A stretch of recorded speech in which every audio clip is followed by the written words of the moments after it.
Hi, everyone. Hi, everyone. We're the Meeks Duo. I'm Claire. I'm Scott. And today we have two very, very special musicians for you.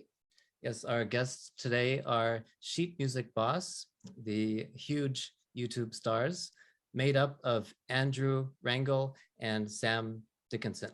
Yes, they have over 2 million subscribers on YouTube, and they've been uploading videos every single day for the past how many years? 5 years? Yeah, something like that. That's a huge amount of work. So let's find out more about them. Hello, Andrew. Hello, Sam. Hi, guys. Hello, coming to you from the ISS. How are you? Doing pretty well. How are you, Sam? Yeah, doing great. Thank you. Thanks for having us on the podcast. Thank you Of so course. much for joining us and coming to our channel. Is this your first video interview? Probably, I don't know. Ooh, maybe this format, I think so. Oh, cool. You had in-person interviews before? I've had in-person interviews with people, even about the channel, but nothing like this. Not as Sheet Music Boss. We're very inexperienced doing this at the same time. Well, I am, at least. Yeah. It's just a casual chat. Feel free to say anything you like. Bananas. Yeah. So we were curious, were you both trained as classical musicians? Oh, yeah, absolutely. So we both actually started our training at the Queensland Conservatorium, and we both did our undergraduate degrees there, honours degrees as well. We were both actually studying composition, and then later on I decided to keep going, pursue a PhD in composition as well. Oh, wow. Wow. You both play piano? Yeah, So- I would say that the musical training started well before the conservatorium because we both learned piano. Sam led the double bass. Sam does play the double bass in orchestras as well. Yeah, but if you want the piano player, you need to ask this guy. He's the real pro. Yeah. I would, yeah, I'd like to do my LMAS at some point. However, it's just too intimidating for me. Every time I look at the repertoire selection I've done, I'm like trying to learn it and going, this is way above my AMAS stuff that I did back in 2008. You'd need It's a to lot take more. like a few months off from Sheet Music Boss, right? To devote enough Probably time. would have to, but I can't. So I Yeah. think I'll just keep arranging, and I'll be content with my piano skills not being out of this world, not like Yeah. this background. Yeah. These days, I think you don't need those papers, those degrees to succeed. And I guess you guys are perfect examples of Yes. that. Yeah. Well, but you do have a PhD, Sam. So, but you're not using Oh, not in PhD. piano performance or Right, anything. right. Yeah. You're not using it for Sheet Music Boss work. Oh, you know. Yeah. Yeah. What made you decide to go into composition? Yeah, Oh, you want me to start? yeah, go on. I think I watched a special of the end of Star Wars Episode 3, Revenge of the Sith, of John Williams conducting his score for it. And I thought, oh, I'd like to be a film composer, which is not what's happened, because I had a bit of a foray into it in university, and then I ended up just doing other things instead. But I'd been writing my own music since I started playing the piano at the age of about 5. Just kind of fiddling around and doing my own things, making up melodies, and just kept doing that. And I really enjoyed writing my own music. So I thought it'd be great to study it at uni and reach a bit of a higher level with it. Yeah, I mean, I started writing little piano things when I was a younger kid, and we just had, like, I was only just getting piano lessons, and it sort of came naturally. It was very basic. It's not anything particularly special, but I liked doing it. And then coming toward the end of high school is when I got to bring it back, because I started to join music class again from grade 10 onwards. And I found that the composition aspect was actually very exciting, even if I wasn't that good at it. So toward the end there, I decided, the end of high school, that is, that I would actually apply for the Conservatorium for composition among double bass and maybe even piano. And from there, they seemed to like the things that I came up with. And I was very grateful to be accepted, because I've just loved pursuing composition from that point onwards. And so right now, Sam, is composition half of your work and the other half sheet music boss? Or Oh, no. Sheet music boss is definitely the big part of my work. But I do have like one or two little composing things on the side there. Recently did a couple things for small orchestra, which I'm reworking into large orchestra because that's really the ensemble I like to work with. And then also doing another piece of music for a concert band, but that'll be sort of it for this year.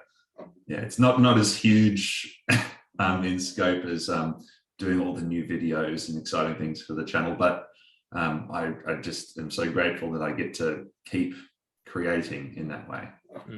So how do you work together? To begin with, we had to figure it all out.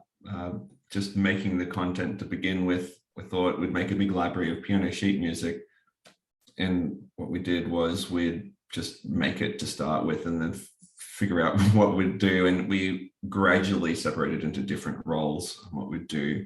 So now we have very distinct roles that we do that don't really cross over. We found that when we were both looking after the same thing, we'd have different directions we wanted to take. And so that didn't really work out. It was much better when we were like, oh, this is your area, you have the final decision, and this is my area, I have the final decision in that. And that seemed to work out pretty well. Yeah, so really Andrew takes care of the piano arranging part of the process. And what I do is I take the arrangement that he's made and I'll edit it into sheet music, into a video, all of that sort of stuff. If on my end, I hear something with that second pair of ears that maybe Andrew didn't notice when he was arranging, I can tweak things a little bit as well. So we have that little extra layer of quality control if we need to. But you know, it's such a nicely divided process, and we both thrive in these environments. I mean, Andrew's always wanted to do piano arranging, and he's just such a natural expert at it. And I've got this love for creating sheet music. I mean, I did my honours degree on inputting sheet music, which is something that a lot of people dread doing. I'm glad that you look after that part. Yeah. So But Andrew, I'd say I start things and Sam finishes. So Andrew, when you arrange, is it purely through the visualizer, or do you write it as notation and then Sam just tweaks it? I will listen to it. I use Cubase, and I've developed oral skills for a very long time. So I'll listen and I'll play a piano rendition. I'll make all the arrangement decisions. That's into MIDI. Then we take that MIDI into Sibelius. I create a beginning of the sheet music, just clean up the MIDI, and then I send it over to Sam. From there, Sam will finish off the sheets, make them all beautifully engraved. Then we'll finalize everything, make the visualizer, and put it together. Okay, If that makes sense. Yeah, so it's almost like he's not working with like traditional Western notation, but MIDI as its own notation, I think, is a fair thing to say you do work with. So yeah, to start with, all my piano arrangements were, I'd write an arrangement into Sibelius. It would be all the music notation. Then I'd play it and record it, and then I'd put them out and publish the sheet music. But then I found it was faster to create the arrangement just by ear, put it all in, and then to make the sheet music of that. And it eliminates an entire step. wow. So when you play your arrangements, it's purely by memory and some improvising? Yeah, bit by bit. Listen, play, play. Oh, wow. Finish it into sheet music. Okay. Yeah. And a lot of that, I mean, it's just, you have to have that experience in arranging. Otherwise, a lot of those like normal patterns, which seem so natural when you notate them, they don't always come naturally to you when you try to play them from ear, like when you play from a recording from ear. So that experience just allows that step skip to occur. So it's a lot of oral skills combined with piano experience and music theory knowledge. So a lot of decisions I make, I've improved because of feedback from Sam saying, well, think about the voice leading here. So when I play a left-hand pattern in, I won't just play it in this and then here like this. It'll be up here and then here to keep this bit in the same place and keep the bass down here, if that makes sense. Yeah, makes sense to me, yeah, but I yeah, don't know if that's going to make sense to everyone else. Yeah. Anyway, I'm putting all that knowledge, combining it together, and after I played the arrangement through, I will do several passes of cleaning it up, improving it. If I hear something like that bit just didn't sit right, I'll figure out some way to make it sit right. So that's one polishing pass. Then in the sheet music stage, I tidy everything up. I make the phrasing the best I can. And that's something that I think that a lot of other channels don't quite recognize as an important thing to do. Having the phrasing in there gives it so much character. It's completely different to taking a Sibelius file and putting that into audio and visuals because it doesn't have life. Right. Yeah, you know, when I was making my Rush E transcription, I based it on the Impossible version. So I was listening like at half speed or quarter speed, and I could hear that it was actually somebody playing. Like it wasn't a computer. I could hear the nuances and the phrasing, as you said. So when you made Rush E, you must have had to play like overdub all the different, because you know you can't play all those notes at the same time. So do you remember? All the musical parts are played in on the piano. The bits with the notes going all the way up and down the screen like this in a linear pattern. That's with a line tool or something. But all the musical bits, they're all played in, which is why they're all uneven. They're not all just exactly the same length. Yeah, there's not much mousing in going on unless I'm just fixing it. Yeah, I could tell. And the Tetris one, same thing. Yeah, they actually, you can detect those sort of human interactions with the subscriber specials as well. That's where it's really characteristic, because it's one of the few places that I actually contribute to writing music for the channel as well, and our collaborators who've helped arrange things before have jumped in and added compositional elements to that as well. Yeah. Oh, cool.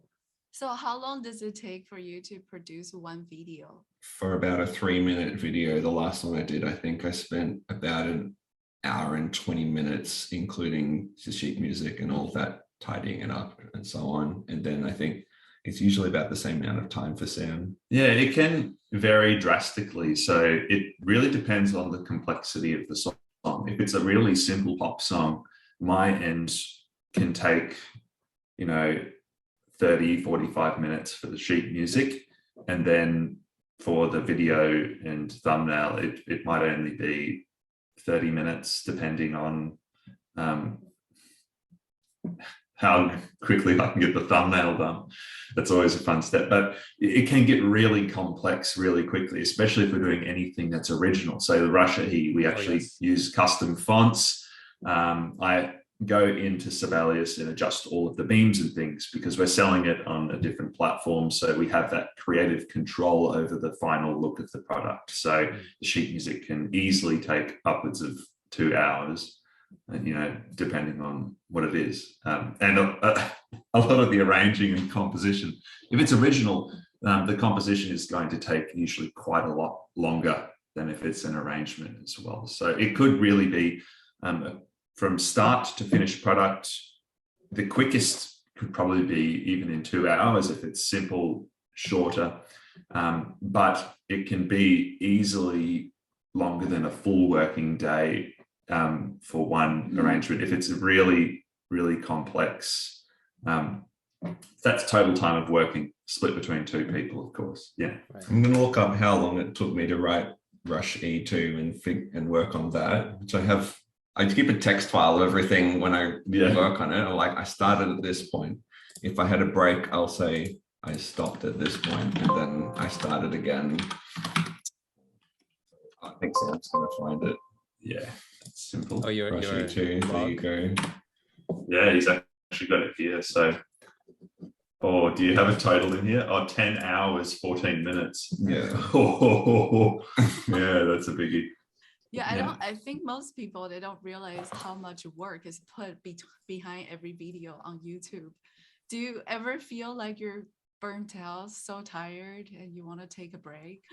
If I've been trying to get a lot of things put away in advance, then I can. But in general, when we're just keeping up with things and trying to get a little bit of ahead so we can have a weekend, then it's pretty sustainable. What do you reckon? Yeah, I agree. Sometimes if we've had a rush to get a lot of things put together, say I need to go away for a week or something, the workload can become really heavy, and I've certainly felt those types of pressures when I've had a lot of work, not just the channel but other things all compound at the same time. And you know how it is, everything likes to just happen all at the same time. But on a regular day-to-day basis, I think that the workflow is really good for both of us in that regard, and we've both not really suffered from burnout because of how we limit what we do, and we limit it now like to work hours and everything like that, so that we're trying not to do anything that could really affect us negatively in that way. As we've come into the process and got more experience doing what we do, it's taken less and less time to do each step because we're more efficient at it. So definitely at the beginning of the channel, it was like, wow, we committed to one video every day and we had no idea how much work that was going to be. But now it feels like it's not as much of a burden as it was to start with, because we know what we're doing and we're not trying to figure it out at the same time. Does that make sense? Yeah, absolutely. Yeah. I definitely experienced that too. Yeah. So, Mm. Do you see the channel going in any different directions? I'm not sure what directions they might be. It could be, to start off with, we followed whatever our audience was asking for, but as the channel has become bigger, it's harder to filter out the noise of everyone asking for a completely different request. And then some of the bigger requests turn out to be botted up for it, so they're not very useful, because we've done that in the past. We've followed one and then it turns out, oh, people aren't actually generally that interested in it because it was only one person's choice. So it's become a bit harder to figure out that direction. But I think doing meme content and video games seem to have worked out well. If there's something else that comes and seems to work well, we'll do it. We did what was the Friday Night Fanchen? We did that one. That did amazingly. Musical phenomenons that come out. Yeah. I mean, the direction of the channel itself has actually changed drastically since the beginning. If you go back, you'll see that we started largely with easy type arrangements that were from pop music or like classic rock or stuff like that. So you see that there's like a lot of Queen and stuff like that really early on.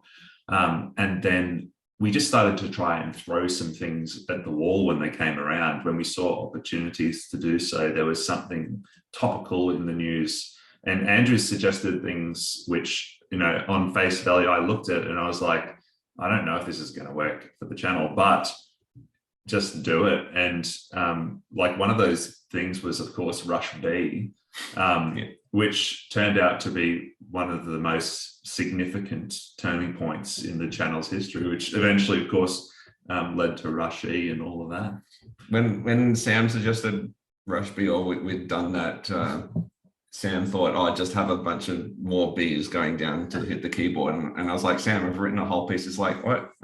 Yeah, I was like, I didn't really know how you could do that. Yeah. But So the success of the Rush videos was totally unexpected. Unexpected. Could not have been planned. And we thought of it was just like, we'll just make something silly. Yeah, I feel like it's all, it has a little something to do with people liking to take sides against the YouTube machine, because we got that community strike for uploading that video with just the B, which of course is probably one of my only solo videos that I made. So I'm responsible. And we got a strike for it. A community be strike. careful about that. But because of that and because of our response, people were like more than eager to jump on the bandwagon and like make light of the whole situation. so I think that contributed to some of that momentum, but having the song that goes along with it, or the music, and that just gave it that extra level that people could also just re-listen, and it was really catchy, and yeah. Yeah, now that you're mentioning that, we also know that there was an incident with the demonetization on YouTube. Could you tell us a little bit more about this incident? The one around Rush B or No, B no. or the other the- one? The other one where the other one was community struck, but the demonetization was actually something that repetitive occurred. content. Yeah, so that was around the time where people that we knew who were also working with Synthesia format had been talking with their MCNs. We don't work with an MCN, so we didn't have anyone who would talk to us like this, but the MCNs were tossing up whether they still wanted to support those channels because they were aware that YouTube was starting to algorithmically detect this repetitive content, which is something that was clearly a visual detection and had nothing to do with the audio. And it was quite simplistic too, because of the format of the videos. Of course, they're going to contain a lot of the same colors on them. And how is this algorithm going to detect the difference between a video which is mostly black that has got falling notes on it, and like something that's slightly different but a completely different arrangement? So that's essentially what we got caught out with, was a robot detecting and determining that our channel was basically uploading the same video over and over. And that all came to us when we were at my house and just having a work meeting. And then suddenly we checked the video views to see what's going on with the weekly videos. And then I noticed there's no $sign next to any of the videos, which was a little red flag, but nothing in F5 would not usually fix to refresh the page. But after that, and then checking out the monetization page, and then it said your channel's not eligible for monetization. That's when the panic starts setting in. And it was quite a bit of a panic. Yeah, it was a very stressful. Right. So we stayed up a little later that night trying to fix it. Yeah. Right. A big amount of your income is based on YouTube, right? Yeah. Oh, So yeah. this was a Everything's huge YouTube. shock. We don't really use other social media platforms. I think maybe we should, but I don't know. So Yeah, what I did you mean, do? Yeah. So from there, we took a few avenues. One, of course, was posting on our social medias, but another one was trying to get hold of other voices in the community, not even just the piano community, but the YouTube community. And I think most notably Grande was one that we talked to, because he had also been outwardly speaking on Twitter about other people like this, and he had a following of about 1 million on that platform as well, so he could get YouTube's attention very quickly. It's odd that to reach YouTube, you have to use Twitter. That's the only place they seem to listen on. Yeah, so it was really what we did first was we tried to contact YouTube through their native help support structure. And the problem with that was that we could only get robot responses, and the responses weren't, here's a ticket for this problem. The response was, we're sorry you had a problem, please read the rules. And we elevated it.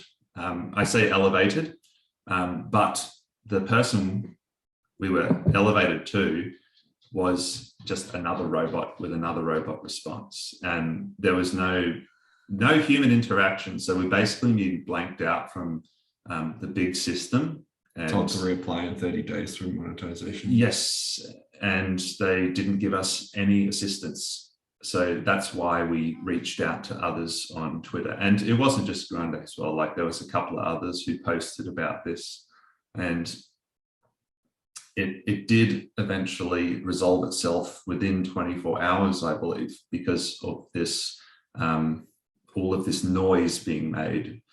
And it was just such a shame to us that it had to be that. It couldn't just be a person that we can talk to, which we can now because we've got a YouTube partner manager. But in the past, yeah, just such a shame. Do you remember roughly how big your following was at the time? 900,000 subscribers. Yeah. Oh, so you were 900. already approaching 1 million. And Was it 600? I think it was 900. Oh no, actually, maybe it was Something around. I think it was around that. It's a little difficult to remember. so, Yeah. but you already had quite a big following, like solid, and YouTube Yeah. still, it was hard to reach YouTube. Yeah, That's a little shocking. We actually did reach out to one of our other personal friends and YouTubers and tried to get a hold of their partner manager as well. But they were like, oh, sorry, we can't help you. Oh no. We're not in that department. Yeah. Oh no. So yeah, one thing we were wondering is about trends and keeping up with trends.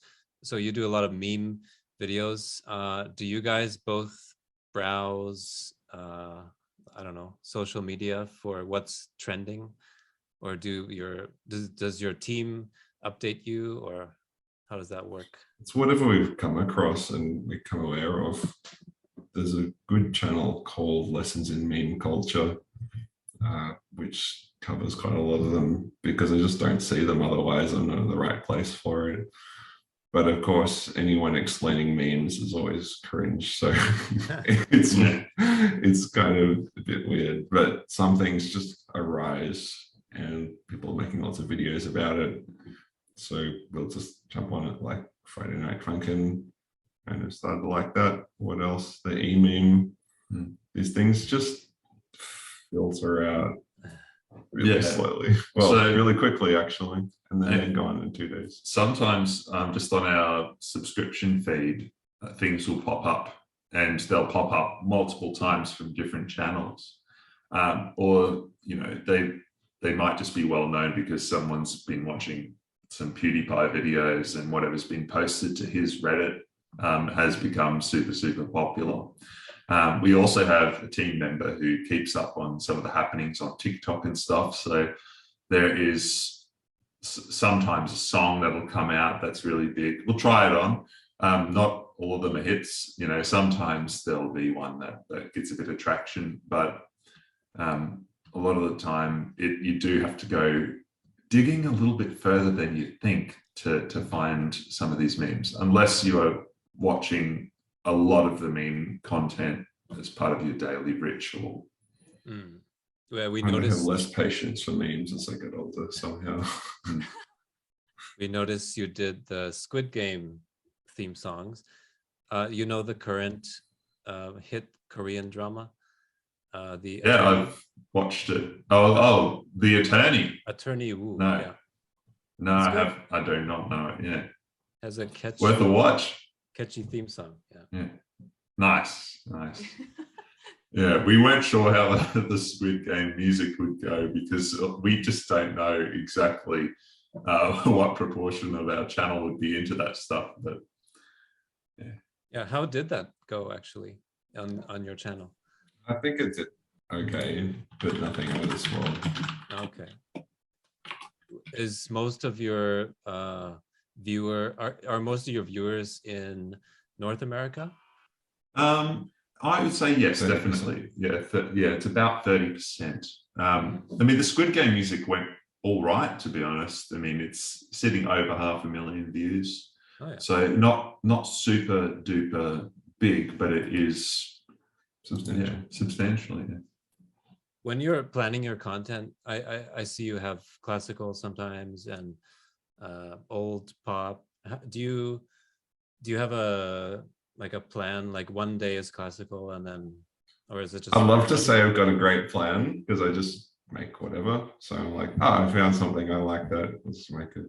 Oh, this seems popular. I'll just make it. Yeah. There's no plan. Yeah. As far as curating styles goes, there isn't a specific plan for the most part. There actually is a loose plan for both novelty videos and for album videos. So usually like that meme content that we make, unless if it's super, super breaking and big and everyone wants to do it, we'll try and do it for the day after. But on a regular basis, we'll try and put out something that's like fun or funny or silly or trying a new format every week on American Fridays.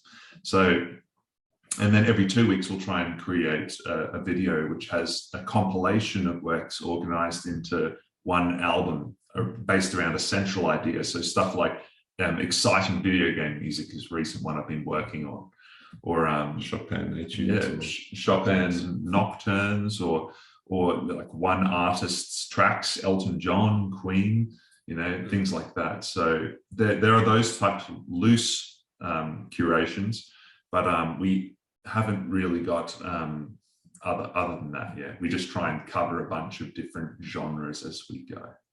So Andrew, you played all the nocturnes. I noticed you posted the Chopin nocturnes. Yes. recently. So we had a collaborator, Rafał Bienius from Poland, and he did a lot of those. I think I might have done one or two, if any, but Okay. most of them would have been him. Okay. Yeah. Is he a concert pianist? I don't think he wants to be a concert pianist, but he's very skilled. Yeah, he played a cover or two of some of our originals, and I noticed those videos, and he seemed to be someone a bit special in his ability to play with so much flair, and he had some really creative arranging. So I was mostly trying to see if he'd be interested in working for us for a very long time. So it was a bit of a slow one. But yeah, then he was working for us full time. So yeah. You might even notice on some of our other classical tracks, we've engaged a classical pianist, Luke Faulkner, who is a concert pianist as well and does some recordings. I think it might be the Hyperion label. It's one label over in Europe. But he's done a few of those classical recordings as well. If you have a look down in the credits as well, and often on the first pinned comment when he's played. So cool. It was a little while back, and I think there's still a couple of his recordings yet to come out. But nice. Yeah. So these people live overseas, right? And yes. You do it all virtually? Yeah. Wow. Okay, so going back to the beginning of She Music Boss a little bit, I was curious, from the very beginning, you did uploads every day. Why every day? Because PewDiePie uploaded every day. Sorry? It's that simple.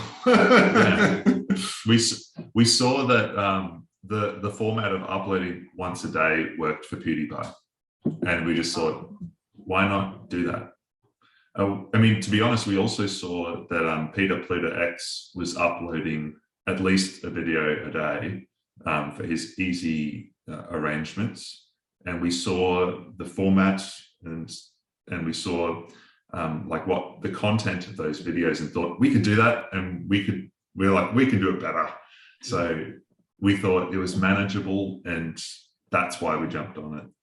So we started with a lot of easy music, and then I got sick of doing easy music because I felt like I don't like more and more like hard stuff started coming. I just made them more like towards what's the limit of my ability, because I find it more fun to listen to and play. So it's just like, I'm going to do hard stuff now.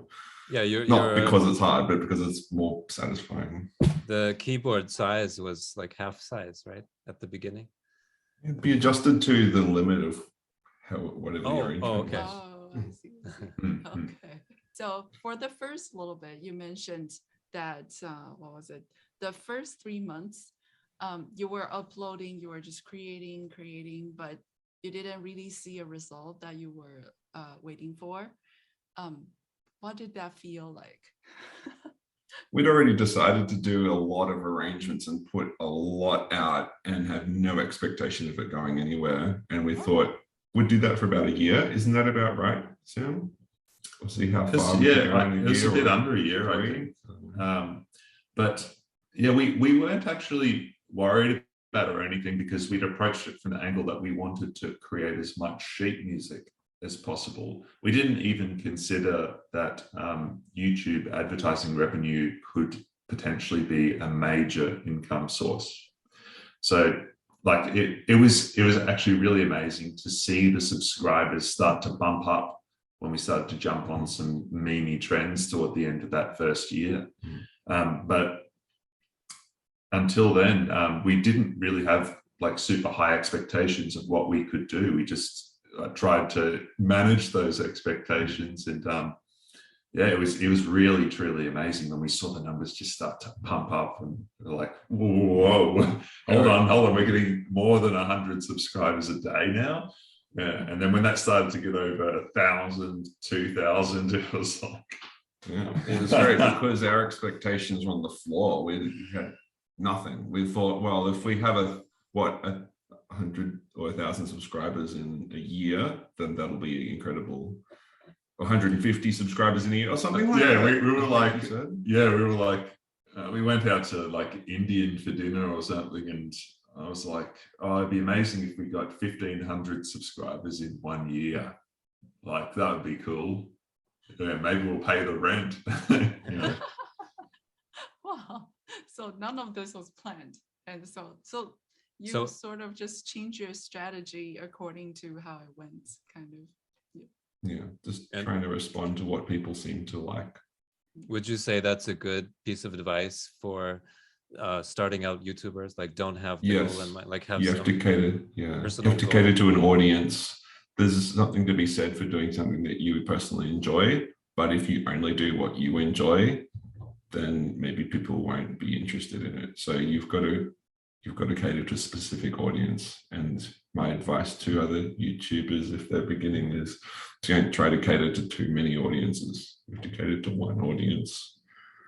So it's a bit of a delicate balance, because if you're doing things that feel too tedious after a while, you won't want to do it, and that'll come through in the videos. Like, they won't have very much passion and so on in them. So some way to find what an audience likes that you won't get sick of is good. And I'm happy to say that that's how doing this channel feels for me. Yeah, even though your channel doesn't show, you don't show your faces much. I mean, you do sometimes, but it still has I don't like personal. It still has a personal touch. So. Actually, about that, was that a choice? You don't want to show your faces? I don't like showing my face very much. Well, I think that was more of a coincidence than a conscious choice, because even with the most successful live playing pianos channels like Rousseau, they are showing their hands only on the keyboard, because we sort of realized that the element that people are more interested in seeing is how the visuals connect to the sound, and they aren't as engaged with seeing the whole person cutting in and out. And it, of course, depends exactly on what the content is. If you're watching like some amazing acrobatic piano playing, you really do want to see the whole arms and the whole body and the people involved, because it adds that extra layer. It's ironic, just as you said, see your whole body, your body disappeared. Yeah. We go right on cue. Could not be timed any better. But yeah, we saw that the visualizer format was something that was working really, really well for other channels. And I mean, if I have some advice to say, it is to see what actually really works for other channels and see if you can bring something of your own quality to that. That's essentially what we did. So visualizer worked. And by coincidence, it did not need person on camera, do not need to set up a lighting rig and do hours, days of practice for each individual piece, and then spend days potentially doing takes just to get one that you're really, really happy with. But Andrew, whenever I see your playing videos, you always seem so happy. Yeah, that's something I learned from Sam, really. He said, it looks good when you smile. Oh. And then I would watch a guitarist as well, called E-Rock, and he was incredible, a virtuosic guitar performer, and he'd always smile and have some expression and be expressive with his face. So I thought, I like it when he does that. I should do the same. And then people in the comments seem to write comments saying that they liked it as well. So I don't think I would just be a blank expression performing anymore. There's a bit more to it that needs to happen, because it's not just about the music itself, unfortunately. I'm a big advocate for physical expression, although I do know many, having worked at the conservatorium and stuff, or like been students there, we are aware of many students who've been taught to like ensure that you restrain your physical expression because it can affect with the physicality of your playing techniques and things like that, or it can be distracting. But I mean, I know so many professionals as well that just love physical. I mean, of course, everyone in the piano community would know Long Long, but and he's perhaps an extreme example, but He's still at the too much same. for me. Yes, yeah, exactly. He's too much. I think he's It's so exaggerated. What do you in my call opinion. it? It's not quite diverse. genuine Yeah. to me. Yeah. Exactly. It needs to be genuine. But yeah, I feel like when it is genuine, and I feel like I get my most genuine results playing the double bass, doing that and just moving around, and you can put your entire body into the performance. That really brings an extra level of musicality to it, to the actual sound of the music. Yeah, I think it needs to be associated with what you're doing in the music. You're not just moving for the sake of it. Because there was another person we knew in the conservatorium who, in a workshop, was told that she was moving too much, and it Making was, you seasick, you know. I wonder. So on the same topic, you know, the trend these days for so many YouTube pianists is to only show the hands. Like they have a side. Well, it's working. It's confusing to me why that's more popular than a full body angle. I wonder. I can't really say why myself. I think that a lot of the success is not just in showing the hands alone, but you'll find, like, obviously channels, I'm going to call on Russo's channel again, that he combines that with the other visual element, which is the visualizer. It's not plain. He spends a lot of time tailoring those visuals as well. So I think that what it really is the satisfaction of the viewer seeing how the visuals connect exactly with the sound. It's sort of expectation meets reality. And when you see those notes coming down, it sets up this expectation of how can anyone move their fingers in a way to actually press all of those notes as they come on the keyboard.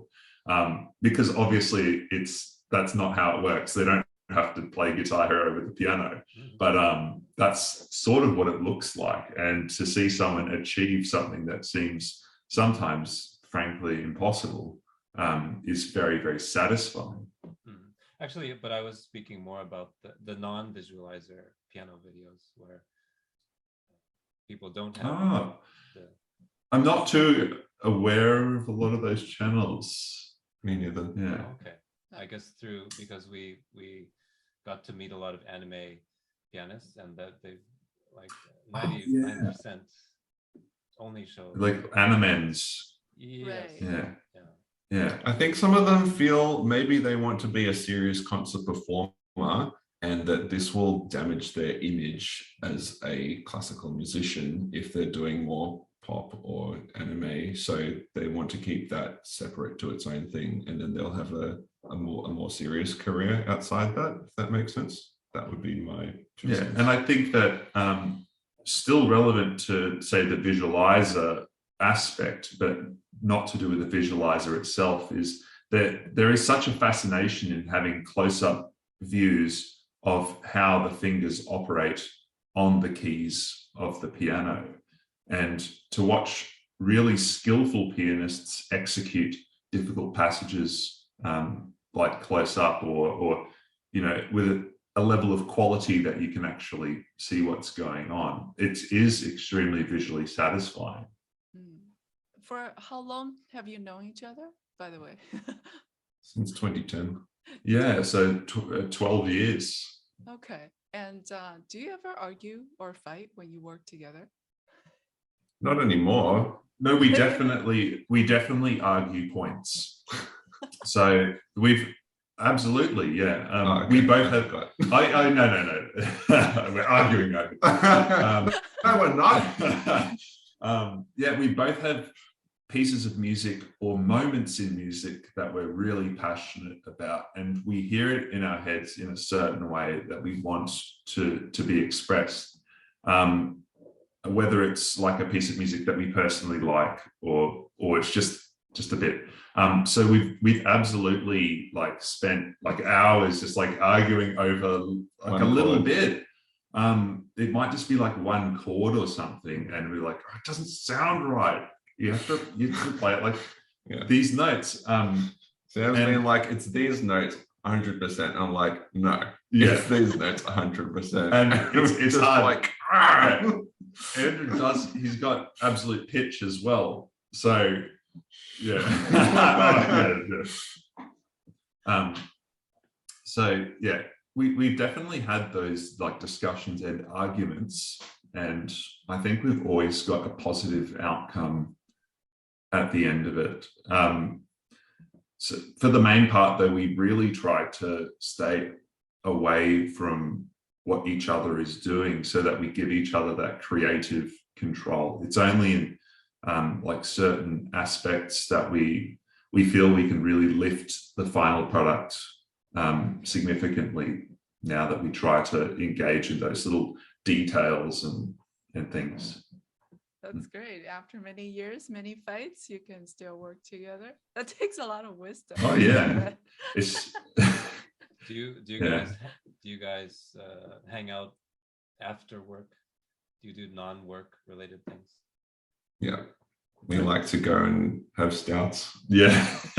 Oh yeah. Yeah, I do like an imperial stout.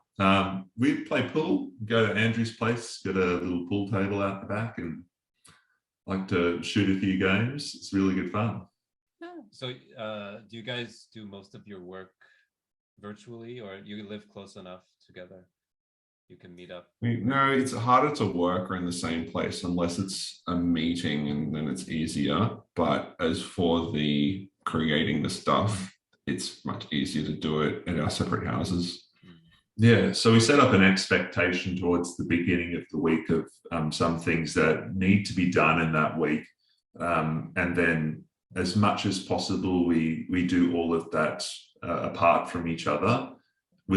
There's usually some discussion through messaging services and stuff that we can just, so that we can tie our work together. If something needs to be done as a priority, that'll be communicated, but no need for in-person for what we're doing. Yeah. Oh, so when you made the Rush E duet video, do you remember how much work that was? Like, did you have a lot more than usual? Rehearse several days, or? Yes, we did actually. Yeah, Andrew came over to my house for a few days to do it, and I got a good stage piano, but it's on a stage piano stand, so it rocks around a bit. Thankfully, Andrew had an electric upright, which was rock solid, so we didn't have to worry about the keys moving around. And, you know, it was sort of a bit throw together from our perspective, because we're not used to working with video cameras and things like that. So we're just working with our phones. The quality of the video is quite variable, which, you know, it's understandable.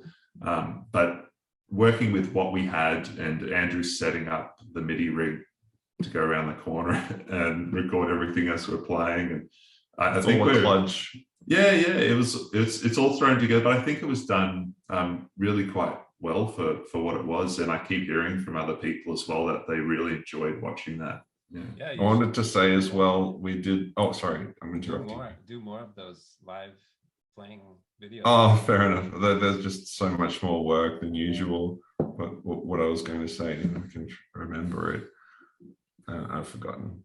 No, I don't know. It was really fun putting some like silly piano duet things in it. Like we had one point in Rushy where our hands would interlock over, and we'd play a semitone apart and a semiquaver apart, except and we also did it not only up here, but also down a few octaves as well. So and trying to coordinate that and practice that was really good fun. It wasn't as hard as it looks, but it's just one of those things that actually I could talk about this. We're in the same oral studies class together at the conservatorium, And part of the assessment for that was that we'd create arrangements for multiple instruments of audio recordings as part of the, and we always had like a piano duo part, and there was usually a couple other instruments, flute and clarinet, for instance. And as the piano duo part, we'd always throw in those like Victor Borge sort of like physical comedy. So like leaning over around the other person to play notes or like swapping places, things like that. So one of these ones where you just continually get up from the stool and and move to the other seat and just move over and do that again. yeah, That'd be fun. That's what I was going to say too. Yeah. Beat me to it. yeah. Actually, we played a piece by a German composer. He lives in Taiwan. I can send you the score, but it's really fun. We push each other off the bench, switch places, and stand up. Yeah. It's really silly, but I think you guys could make a good video of that. Nice. Do you guys remember the Fanchen drama and how How could we forget? We're switching to computer audio because our mics died. Ooh, were they battery operated? Yeah. Forgot Actually, to charge. Rode, it's Australian. Yeah. Got one here. Oh, nice. Cool. I was asking about the Fanchen. So do you remember how you heard about it? What did you It's think? voice critical. That's Yeah. how I know about it. Oh, so you're subscribed to him and it just popped up on your... Oh. We watch it. Yeah. I do like watching a good bit of voice critical. Yeah. Does he upload It is. every day too? Most Probably. I days. think he streams on Twitch and he also uploads clips to YouTube and also makes YouTube videos. I don't follow him that closely to know. Yeah.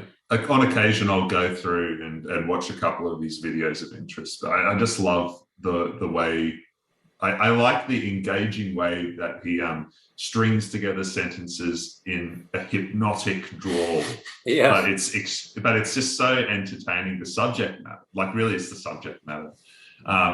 But yeah, we heard about the Fanchen thing from that video, of course, because that's what really highlighted it and then blew it up. I'm assuming. Yeah.